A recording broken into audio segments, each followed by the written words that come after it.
Johnny Manziel is getting a second shot at trying to save his NFL career, but we'll be watching it all play out on Madden 17. But this won't be an easy task because he's starting off his third season as just a 69 overall. But to help him along his new journey, he'll get 2 wheel spins at the start of every season to help him make up for lost time. And we're already starting off with a banger. Money Manziel gets max speed. And on spin number 2, we're going to get some help to the passing game as we get +5 medium accuracy. And that's going to put Money Manziel all the way up to an 82. Now, there might be a lot of ways to measure if this resim is actually successful, but if we don't finish all 7 of these goals, this resim will be considered an utter failure. Now, season 1 kind of went how we expected. The Browns just go 3-13, but remember at this time, they were absolutely horrible. And when we look at Johnny Manziel's stats, I don't think they're that bad. 3,200 passing yards, 19 touchdowns and 17 picks, 59% completion percentage. And when looking at his stats from the first 2 seasons of his career, I feel like we're right on par to where I expect him to be. Things aren't looking too promising, but heading into season number 2, we have the wheel spin once again, and we're going to start off with +10 to ball carrier vision. Now that +10 is actually going to max us out to a 99. And then on wheel spin number 2, things don't get that much better as we just get +5 to strength, and that +5 is going to put us up to a 59. Now with those 2 upgrades, that's going to start Johnny Manziel off with a 74 heading into season number 2, and we get a little bit better, now 4-12 instead of 3-13. But taking a look at the stats for season number 2 here, things are a lot better. 24 touchdowns and just 10 picks, about 100 more yards than last season. Completion percentage is up to 61%, 207 yards a game. But with that season, that sends us back to the wheel, and we are going to get +10 awareness. That +10 awareness is going to put Money Manziel up to an 81. Back to the wheel again, and now things are going to get interesting as we get +10 medium accuracy. That's going to put us up to a 93. Going into the season at an 82 overall, and things got a lot better. 7-8-1 on the year, 3rd place in the division. Just missed out on having a winning record. Season stats weren't that bad. 4,000 yards passing, 23 touchdowns, 11 picks, 64% completion percentage, 255 yards a game, and a 92.3 QBR. 14th in the NFL in passing yards, 23rd in passing touchdowns, 35th in passer rating. But another year missing the playoffs sends us right back to the wheel, and we get max throw power. So of course that's going to put us up to a 99. And on spin number 2, we're going to land on max development. That's huge. We were on slow. That's going to put us on superstar, which of course is the highest one. Now with that superstar development, we do regress a little. Instead of going 7-8-1, we are now 6-10, and we will be missing the playoffs once again. But that 99 throw power did not go to waste as Johnny Manziel throws for 4,700 yards, placing him 2nd in the NFL, and that's also going to complete our first goal here of the sim. Taking a look at the full season stats, 4,742 yards, 28 touchdowns, 16 picks, 68% completion percentage, 296 yards a game. Manziel also created 2,000-yard receivers in Corey Coleman and DJ Calhoun. And with that superstar dev trait, he ends the season off as an 89. Even with a career year, Johnny Manziel once again misses the playoffs, and this offseason we get +5 medium accuracy. That's going to max us out at an 89, and then things get interesting now. We're going to have the ability to max out any rating of our choosing, and after searching what rating we were actually going to max out, we are going to decide to go with deep throw accuracy. That's going to go up from a 73 all the way up to a 99, and with that improvement, Johnny Manziel is now the newest member of the 99 Club. And with those newfound skills, boys, that's going to propel us to our first playoff appearance here in the wild card round, finishing 10-6 in the division behind the 11-4-1 Bengals. And taking a look at Manziel's stats, 4,300 yards, 34 touchdowns, 13 picks, 72% completion percentage, 273 yards a game, 109.7 QBR, and with that 72% completion percentage, we knocked off yet another goal on our list. And taking a look at our career stats so far, and even though we threw for about 400 less yards than last season, this is easily our best year to date. This season went so well for Johnny Manziel, he's going to walk away with this season's MVP, and that's also going to allow us to knock off our 3rd challenge of the video. Johnny Manziel also walks away with the Offensive Player of the Year of the AFC, but he is going to lose out on the Quarterback of the Year to Andy Dalton. Now it's time to see what Manziel can do on the big stage. Here we are in Denver taking on the Broncos in this wild card round, and Manziel and the Browns go down 6-0. They're unable to answer. The Broncos go up 9-0. Finally, the Browns get 3. They're able to finally get 6. The Broncos go ahead and answer back. They're up 7. The Browns continue to struggle to score. They score late, but they're going to lose by 7. They were unable to get it stopped, and Manziel loses his first playoff appearance. This quarterback head-to-head match matchup was actually a mid-off, but Paxton Lynch is going to be able to do enough to get the dub. Manziel throws a touchdown and a pick. He also got a lot of help on the ground. He ran for 32 yards himself, but in the end, it wasn't enough to get the job done. That bitter loss is going to actually send us back to the wheel, and we get plus 10 stiff arm. That's going to put us up to a 66. Doesn't really move the needle, and on the second spin, we're actually going to get plus 10 in short accuracy, and that's going to go ahead and max us out to 99. But that doesn't do anything positive as we regress back to last place in the division at 5-10-1. But Manziel had a pretty good season. He was top 5 in yards per game at 4,500, 29 touchdowns, 15 picks, 72% completion percentage, 286 a game, and that sends us back to the wheel empty-handed, and hopefully we can get something good. And would you looky here, we get to trade for any receiver in the whole entire game.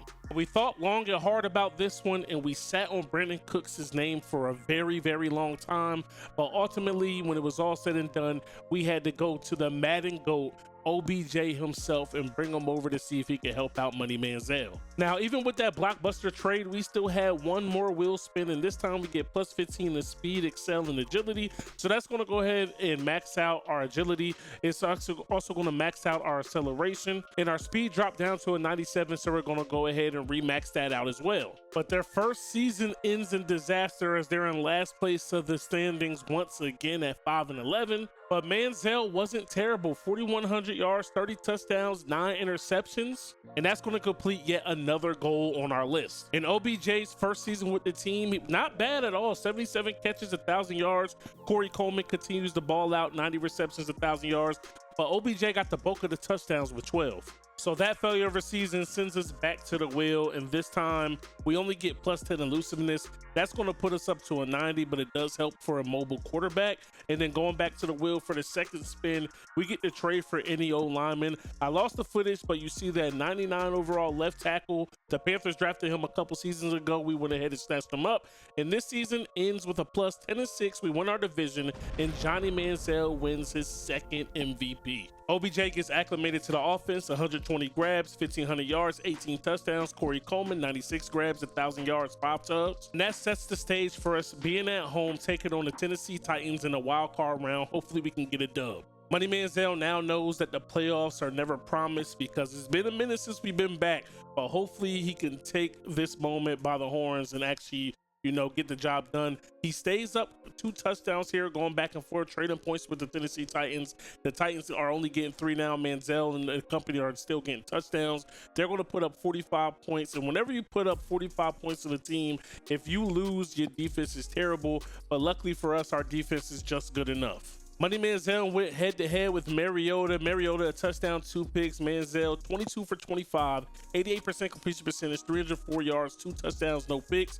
Duke Johnson gave us 100 yards on the ground. Johnny Manziel added another 2 touchdowns on the ground as well, so he was doing it all. That books our ticket to Jacksonville to take on the Jags, and Johnny Manziel in this offense is looking to put up big numbers once again. And I couldn't let this video end without grabbing a little bit of gameplay with Manziel. We're going to roll out the pocket on the first play of the game, throwing a dime on the run. OBJ beating 2 defenders, and that's going to get into the end zone untouched. That's the way you set the tone for this ball game. And things got ugly here in Duval as the Browns are up 42-0 in the 4th quarter. The Jags finally get 3 to end the shutout, but 45-3 is going to be your final score.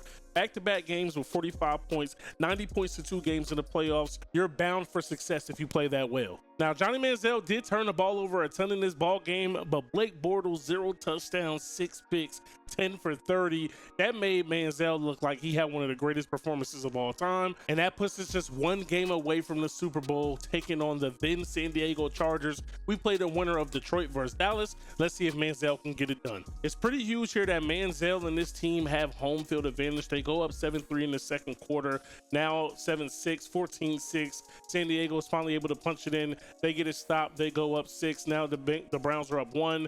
San Diego gets 3, they're up 2. Now they're down 1. This is a pretty back and forth game, like a heavyweight fight, but now San Diego is running away with it. They have a 2-score lead, and they're the ones who put up 45. Johnny Manziel was able to pull his team within 7, but it was too little, too late, as we lose here at home, and the Chargers will be moving on. Now, I'm not really sure where Johnny Manziel went wrong here. He actually outplayed this quarterback, 21 for 31, 337 yards, 67% completion percentage, 4 touchdowns and 2 picks. Either the defense let us down, or when Johnny Manziel actually turned the ball over, he gave the Chargers amazing field position. And if you're looking at the glass half full, at least we did lose to the eventual Super Bowl champs. Nonetheless, that sends us back to the wheel, and we actually get lucky once again. We get to trade for any receiver, and instead of going the 99 route, we're going to go with a 6'6" red zone threat and 87 overall Christian Kern. He's just 24 years old, so he has a lot of room to grow. We get blessed by the guys once again, and this time we get to trade for any running back. And the homer in me wanted to go for my guy Ezekiel Elliott, but instead we're going to go for the youngin JBS Tart. And those moves actually push us over the edge. We finished with a Sims best 13-3 record, and we win the division once again. Johnny Manziel had an amazing season, 4,200 yards, 40 touchdowns, 8 picks, and that's going to knock off yet another goal off of our board. And this season was good enough for Manziel to be named the quarterback of the year, the offensive player of the year, as well as being named to his 3rd Pro Bowl. After our first round bye, we meet up with the Jags once again, this time in the divisional round, and we're going to walk away with a 10-point victory.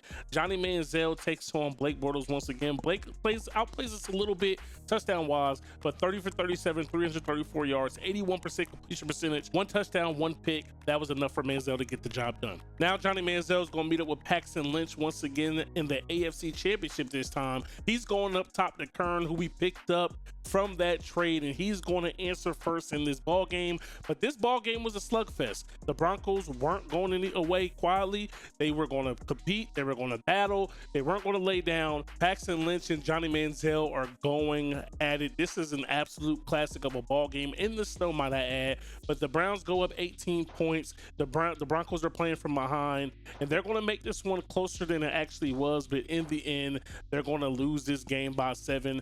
Johnny Manziel is leading his team to the Super Bowl for the first time in his career. This offense was a well-oiled machine, 369 yards through the air, 141 on the ground, 7 yards per play, just 1 turnover. Johnny Manziel and Paxton Lynch went at it. 4 touchdowns for both in an interception, but that punches our ticket to the Super Bowl, where we will be taking on the Dallas Cowboys. Money Manziel is leading his guys out of the tunnel. They are hype. The table is set, and we're going to start off this Super Bowl the same way we started off the AFC Championship. Manziel all day to throw. Kern absolutely destroys the corner, and he's going to walk into the end zone untouched, setting the tone, getting the Browns on the board first. Hopefully it's enough to get the dub. Picking up here in the second quarter, the Browns go up 10-17-7. The defense is actually playing well.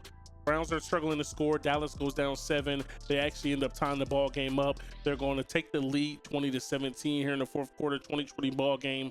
Here with under a minute left, Manziel and the Browns are down 7. These are the drives that create legends. 50 seconds on the clock. Manziel throws a dart to Kern, and he comes down with a spectacular one-hand catch. Back to pass again out of the no huddle, no other choice, and Kern draws a PI in the end zone. And that's going to set up this 1-yard rush from Johnny Manziel and the quarterback sneak, just 1 extra point away from tying this ball game up. The kick is up, the kick is good, and we're headed to OT. Browns get the ball first in overtime, and they refuse to put a safety over the top with Kern, and Kern is going to take advantage as he beats the DB. This time Manziel is going to hit OBJ late on a crosser. He beats his man upfield, and he's going to pick up the first down. 2nd and goal from the 3. Manziel looks to win it, and he finds Kern, who beats the corner once again one-on-one, and the Browns are going to be this season's Super Bowl champs. Johnny Manziel finally found a way to get the job done. What a game by the Cowboys. I hate it had to be them. I hate my favorite team had to lose in this one, but Manziel finally gets over the hump. It feels good to see that man hoist a trophy. He's battled through a lot of adversity, but he stuck with it and he got it done. What a game for Manziel. 30 for 40, 446 yards, 75% completion percentage. He did throw 3 picks. On the ground, he also scored the 1 touchdown, which sent us into overtime. And what a day from Kern. 10 catches, 220 yards, a touchdown, and the game winner. And with that Super Bowl victory, we are just 1 goal away from completing the entire list. The next year, things would look up once again. They win the division, going 12-4. Manziel has another great season, 4,400 yards, 38 touchdowns, just 10 picks, 74% completion percentage. He had a 1,600-yard rusher on the ground, as well as a couple of 1,000-yard receivers through the air. Manziel ends up leading the NFL in passer rating, wins quarterback of the year, and makes Pro Bowl number 4. Manziel would continue to get a lot of personal accolades, but he would fail in the playoffs again and again. They don't miss the playoffs altogether. Then he would play a season with the Giants for some reason. That would go horribly wrong. He would eventually be named to 6 Pro Bowls, so with that feat, he would eventually conquer everything on our list. And finally, Money Manziel will call it quits. He finishes his career as a top 10 quarterback in NFL history. He won 1 championship, 1 Super Bowl, as well as racking up 16 yearly awards, 2 of those being MVPs in 2020 and 2023. He would end his career with 74,000 yards passing, 534 touchdowns, 223 picks with a 69% completion percentage, throwing for 258 yards a game with a QBR of 103. So tell me, do you deem this career resume a failure or a success?